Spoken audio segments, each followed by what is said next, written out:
So what are the things to watch for when loading the oven? Bit of semolina on the peel, because if it sticks to that then it messes up the rest of the oven loading. Yeah. Just the right distance apart, so because they're going to rise in the oven and they will join together if they're too close together. And kind of a nice even cut on top.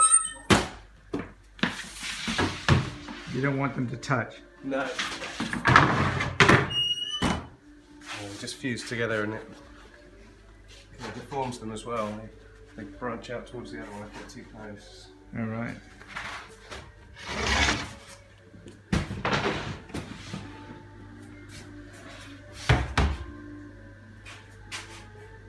How many loaves can you fit in? Ooh, that's a good question. I'd say about 150. Wow. Maybe a little bit more on a good day. There's a mixture of bigs and littles? Yeah, if it was kind of half large, half small, to about 150. So wow. About 100 kilos. Is that the first oven? Because the first oven's very hot near the fire, isn't it? That's right, yeah. So this is the 5-seat going in. Yeah. Which likes quite a hot oven. Takes on a nice colour then. Right. And we've got a white going in the second oven because that will scorch if it goes in too hot. Right. Which breads can take the hottest oven? Well, 5-seat's a good one. Yeah. The rye breads we do. Yeah. That kind of likes the hot oven. Right. I mean, you can, because of the way this oven works, you've got hot spots and cold spots anyway. Sure. You can kind of use it to your advantage. You know, things like the fruit bread, that would just burn instantly in this kind of temperature, so they all get baked off later on. It's cooled down a bit.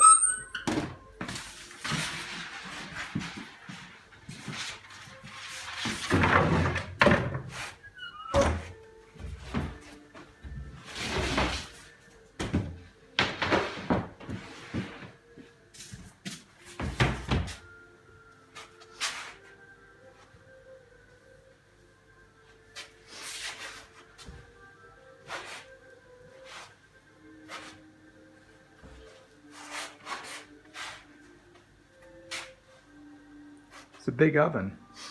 Yeah. Yeah, it's lovely. Is there an optimum size? I'd say this is about right, really. Yeah. If it was any bigger, then it would take a long time to load, and the first loads in would be kind of baked before you could get back to them at the end. So Sure.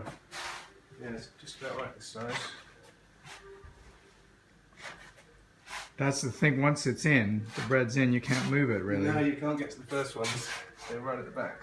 First in, last out. Exactly, yeah. So they've got to be the big ones. Yeah, so the big ones go in first because they take a bit longer. Yeah. And also because they take longer, they're going away from the furnace. I'm kind of lining the back and the opposite side to the furnace. Yeah. And the small ones, which bake more quickly, and therefore won't have time to scorch, will go in the hotter part closer to the furnace. Good.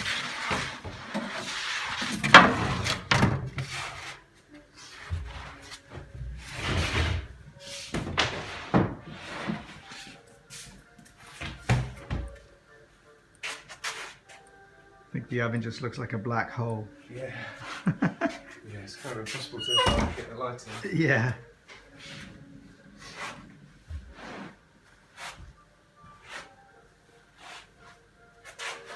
So these are the small loaves, Yeah, 400 grams. that's right.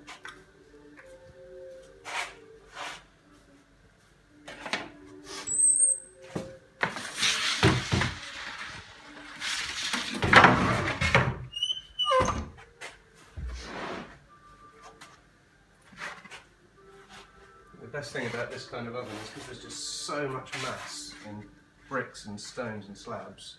It just doesn't even flinch when you load it. The temperature just holds really strong. Yeah. Whereas every kind of electric oven I've used before, even a fraction of this size, if you open it a couple of times and fill it with cold bread, the temperature just plummets just when you really need it hot. Right. At the beginning. Yeah. It's just the thermal mass. Yeah.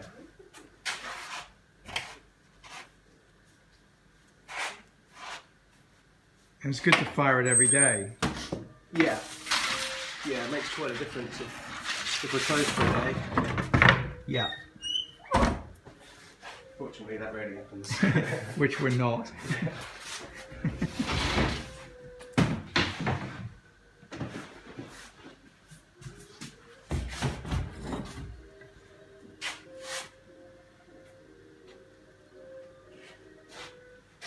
Does the wood-fired oven make a difference to the crust?